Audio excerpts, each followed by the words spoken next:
ரஷ்ய புரட்சிக்கே காரணமாக இருந்த கார்ல் மார்க்ஸை பேசுவார்களா? தாஸ் கேபிட்டலை பேசுவார்களா? பக்கத்தில் இருக்கிற பரந்தூரையும் வேங்கவேலை பத்தியுமே பேச மாட்டாங்க. ரஷ்யாக்கு இப்படி. தமிழக வெற்றி கழகம் என்பது ஒரு இரும்பு கோட்டை. அதில் இருக்கக்கூடிய ஒவ்வொரு மனிதனும் தன் ஒட்டுமொத்த வாழ்க்கையுமே தலைவரின் உன்னத லட்சியத்திற்காக அவருக்காக அர்ப்பணிப்பு செய்து விட்டோம். தற்போது சமூக வலைதளத்தில் பார்த்திருப்பீர்கள், அண்டார்டிகாவில் எடுக்கப்பட்ட பெண்குயின் பறவை குறித்த ஒரு ஆவண படம். கூட்டம் கூட்டமாக மொத்த கூட்டமும் உணவை தேடி பெண்குயின் கூட்டம் செல்கிற போது ஒரே ஒரு பெண்குயின் மட்டும் உணவு முக்கியம் அல்ல, உயிர் முக்கியம் அல்ல, உயர்ந்த மலை போன்ற லட்சியம் முக்கியம் என வெற்றி நடை போட்டு பிடுநடை போட்டு தன் லட்சியத்தை நோக்கி செல்லக்கூடியது அந்த பெண்குயினை போன்றதுதான் தமிழக அரசியல் வரலாற்றில் தமிழக வெற்றி கழகம் என்ற ஒரே கட்சி, ஒரே கழகம். இந்த இரும்பு கோட்டையில் தலைவர் சொல்வதை அல்ல, தலைவர் நினைப்பதையே நடத்தி முடிக்கக்கூடிய இந்த கோட்டையின் தளபதியின் தளபதி எங்கள் ஆசான் அண்ணன் பொதுச் செயலாளர் என் ஆனந்த் அவர்களே, வருக வருக, நல்லூரை தருக.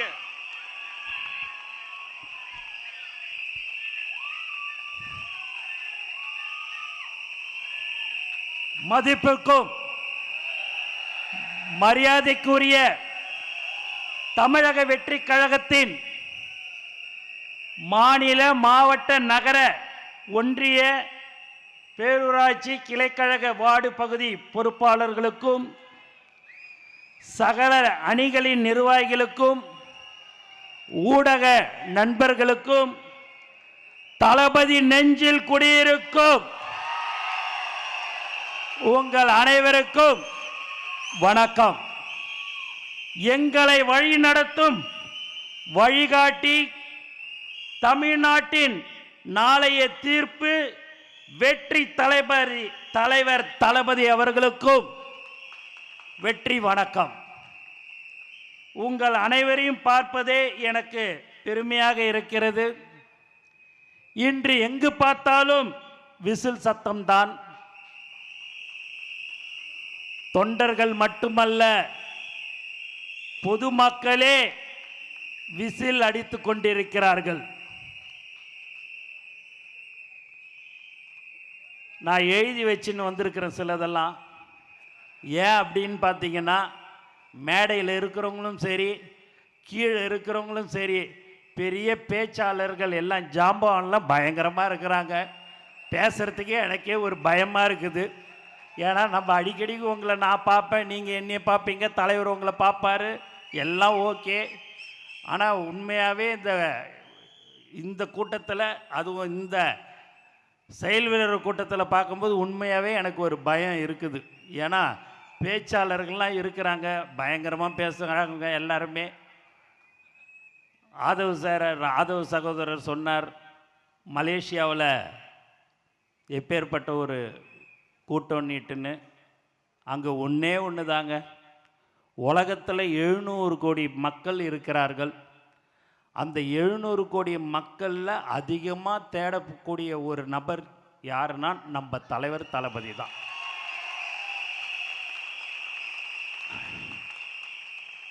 அந்த 14 மணி நேரம் மலேசியாவில் மக்கள் அந்த நிகழ்ச்சிக்கு கலந்து கொண்டார்கள்.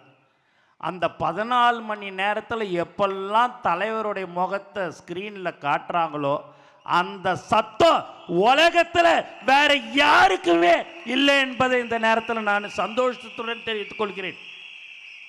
ஏன் என்று சொன்னால், அந்த அளவுக்கு தொண்டர்களையும் தோழர்களையும் நேசிக்கக்கூடிய ஒரே தலைவர் நம்ம தலைவர் தளபதி தான். மொத்தம் 3,42,000 பதவிகள் தலைவர் அவர்களால் நியமிக்கப்பட்டு இருக்கிறது. 1,00,000 பதவி நாளைக்கு நாளன்னைக்குள்ளார அந்த 3,42,000 நாளைக்குள்ளார அந்த 1,00,000 பதவியும் நிரப்பப்பட இருக்கிறது. இங்கு கடந்த 30-32 வருடமாக அன்று முதல் இன்று வரை உழைத்து கொண்டிருக்கிற ஒரு கூட்டம் எது என்று சொன்னால் அதுதான் இந்த செயல் வீரர்கள் என்பது இந்த நேரத்தில் நான் சொல்லிக்கொள்ள ஆசைப்படுகிறேன். தலைவர் 30 வருடத்துக்கு 32 வருடத்துக்கு முன்னாடி தலைவர் உச்சத்துக்கு வருவார்.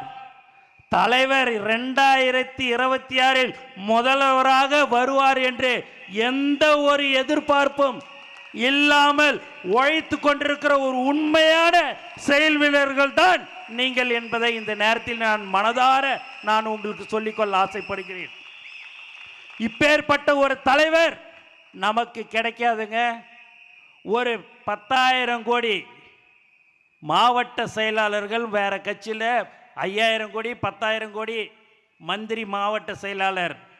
ஆனால் நம்ம தலைவர் யார் அன்று சைக்கிள் ஓட்டி போஸ்ட் ஓட்டினாரோ அவருக்குத்தான் மாவட்ட செயலாளர் பதவி கொடுத்தார். நம்ம மாவட்ட செயலாளர் 10,000 ரூபா கூட இல்லைங்க. ஆனாலும் அவங்களுக்கு தான் நான் பதவியை கொடுப்பேன்னு சொல்லக்கூடிய ஒரு உண்மையான தலைவர் நம்ம தலைவர் தளபதி. நம்ம கிட்ட 1000 கோடி 500 கோடி 100 கோடி 50 கோடி எந்த கோடியும் வேணாங்க. நமக்கு தலைவர் தளபதின்ற ஒரு முகம் இருந்தால் மட்டும் நமக்கு போதும். அதுதான் இன்னைக்கு எல்லாருமே சொன்னாங்க. எல்லாம் இங்கே பேசினவங்க எல்லாருமே சொன்னாங்க, தலைவரை பற்றி தலைவர் பேசாமல் இருந்தாலும் தலைவரை பற்றியே தான் பேசின்னு இருக்கிறாங்கன்னுட்டுன்னு. அதுதான் இனிமேல் பட்டு நம்மளை மட்டும்தான் பேசி கொண்டு இருப்பார்கள். ஏனென்று சொன்னால் நம்ம தலைவர் தான் 2026 கண்டிப்பாக முதலமைச்சராக அமருவார் என்பதில் எந்தவித சந்தேகமும் இல்லை. முந்தா நாள் மீட்டிங் அந்த விசில் சின்னம் வரும்போது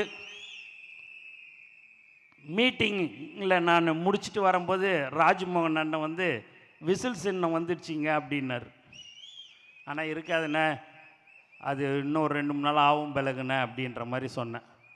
இல்லைண்ணே எல்லாரும் செய்தி அனுப்பிச்சிருக்கிறாங்க, எல்லாம் அனுப்பின்னுக்கிறாங்க, சரி சரி அப்படியே விட்டுருங்கண்ணே அப்படின்னு சொல்கிறதுக்குள்ளாரியே நம்மளுடைய தமிழ்நாட்டில் நம்மளுடைய சின்னத்தை 5 நிமிஷத்தில் செவுத்தில் வரைஞ்ச ஒரே கட்சி தமிழக வெற்றி கழகம் மட்டும்தான். சுமார் தமிழ்நாட்டில் 12,497 கிராமங்கள் இருக்கிறது. அந்த 12,497 கிராமங்களிலும் விசில் சின்னம் வரைந்த ஒரே கட்சி தமிழக வெற்றி கழகம்தான். எல்லாருக்கிட்டையும் பணம் காசு இருக்கலாங்க, செலவு பண்ணுறதுக்கு மனசு வராது. ஆனால் தளபதியுடைய தோழர்கள் காசு இருக்குது இல்லை, என் தலைவனுக்கோசம் எதையும் செய்வேன், இப்போ எதுவாக இருந்தாலும் செய்வேன் சொல்ல கொடுக்கிற ஒரு உண்மையான செயல் வீரர்கள் தான் நீங்கள். எல்லாமே நீங்கள் பார்த்தீங்க அப்படின்னா பணம் இருக்கும், மனசு வராது. ஆனால் நம்ம ஆளுங்க அந்த சின்னத்தை டிவியில் வந்துடுது கொடுத்துட்டேன்னு சொன்ன அடுத்த 5வது நிமிடமே செவுத்தில் எழுதுறது, லட்டு கொடுத்து வழியில் போகிற வர்றவங்களுக்கு விசில் கொடுக்கறது என்று சொன்னால் எந்த அளவுக்கு அவர்கள் தலைவரை நேசிக்கிறார்கள் என்பதை இந்த நேரத்தில் நீங்கள் தெரிந்து கொள்ளலாம். இந்த செயல் வீரர்கள் என்பது முதல்ல ஒன்றியம், நகரம், கிளை, பேரூராட்சி எல்லாருமே முதல்ல நீங்கள் இந்த மாதிரியான ஒரு கூட்டத்துக்கு இப்போ தான் உங்களை கூட்டிருக்கிறோம். உண்மையாகவே உங்களை பார்க்கும்போது ரொம்ப சந்தோஷமாக இருக்குது. ஏன்னா கன்னியாகுமரியிலேருந்து வரணும் அப்படின்னா 1 நாள் 1.5 நாள் ஆகும். 2 நாளுக்கு முன்னாடி தான் பாஸ் வந்து கொடுத்தோம்.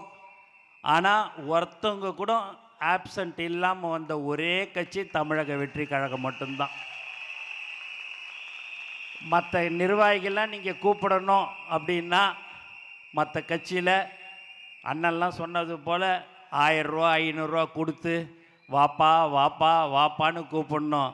இங்கே எதுவுமே வேணாங்க, தலைவர்ன்ற ஒரு வார்த்தை தளபதி அவர்களின் வழிகாட்டுதலின்படி அப்படின்னு சொன்னால் போதும், வர்ற ஒரு உண்மையான கூட்டம்தான் நம்மளுடைய தளபதி குடும்பம் என்பதை இந்த நேரத்தில் நான் தெரிவிச்சுக்கிறேன்.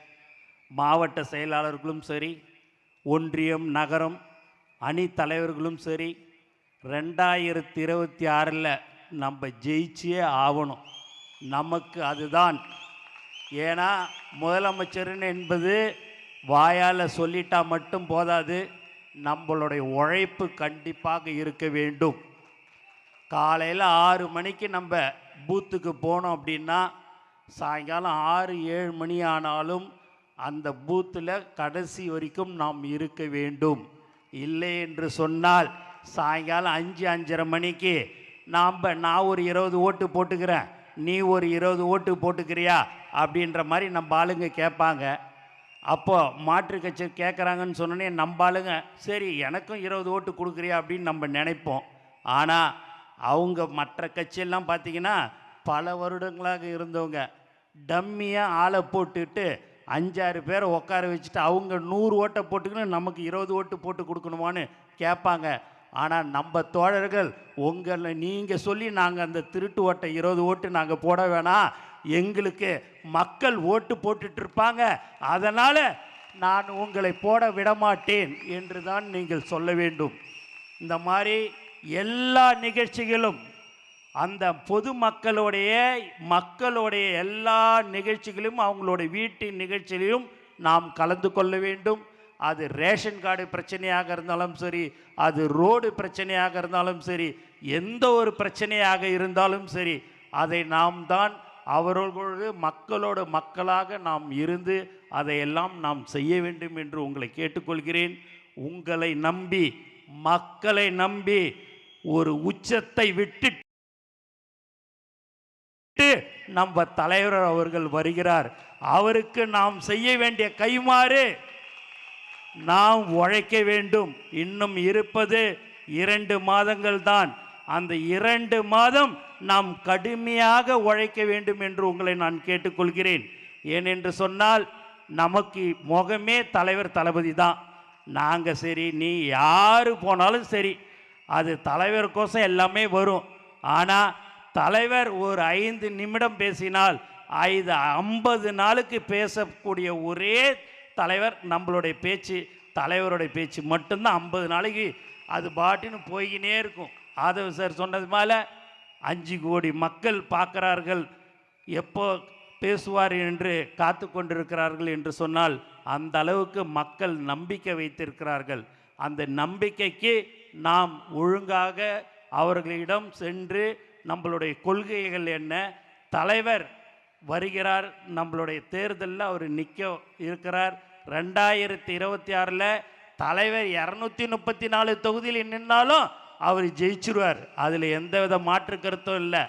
ஆனால் அரசியல் சட்டத்தின்படி 3 தொகுதி இல்லை 4 தொகுதியில் தான் ஒருத்தவங்க நிற்க முடியும். அதனால் தலைவர் ஜெயிச்சுவார். ஆனால் தலைவர் காட்டுற எல்லாரும் ஜெயிச்சாதான் நம்ம தலைவர் முதலமைச்சராக ஆக முடியும். அதை நீங்கள் மனதில் வைத்து கொள்ள வேண்டும். திரும்ப திரும்ப நான் சொல்கிறேன். ஏனென்று சொன்னால் தலைவர் அவர்கள் யாரை வேட்பாளராக காட்டுகிறாரோ அவர்களை கை காட்டுகிறார்களோ அவர்களை வெற்றி பெற செய்ய வேண்டியதுதான் நம்மளுடைய கடமையாக இருக்க வேண்டும். எந்த ஒரு மன கஷ்டமாக இருந்தாலும் அவர்கள் மீது 50 நாள் 60 நாளைக்கு அவங்கக்கிட்ட யாருக்கிட்டையுமே கோவப்பட வேண்டாம். ஒரு ஓட்டாக இருந்தாலும் நமக்கு அவ்வளோ முக்கியம் என்பதை இந்த நேரத்தில் நான் தெரிவிச்சுக்கிறேன். ஆகவே தலைவர் நமக்கு நம்ம யார் அந்த வேட்பாளரோ அவருக்கு 70,000 ஓட்டை அவர் வாங்கி கொடுத்து விடுவார். நமக்கு அந்த 5,000 ஓட்டு 10,000 ஓட்டு குறையிற ஓட்டு நம்மளுடைய போய் வீடு வீடாக கேட்குற விதத்தில் தான் இருக்குது. ஆகவே தலைவர் அவர்கள் நம்மளை நம்பி இருக்கிறார். ஆகவே 2026 தலைவர் தளபதி முதலமைச்சராக அமருவார், அதில் எந்தவித சந்தேகமும் இல்லை. ஆனால் நாம் எல்லோரும் உழைக்க வேண்டும் என்று கூறிக்கொண்டு எனக்கு வாய்ப்பு கொடுத்த அனைத்து உள்ளங்களுக்கும் நன்றி கூறி விடைபெறுகிறேன். நன்றி, வணக்கம்.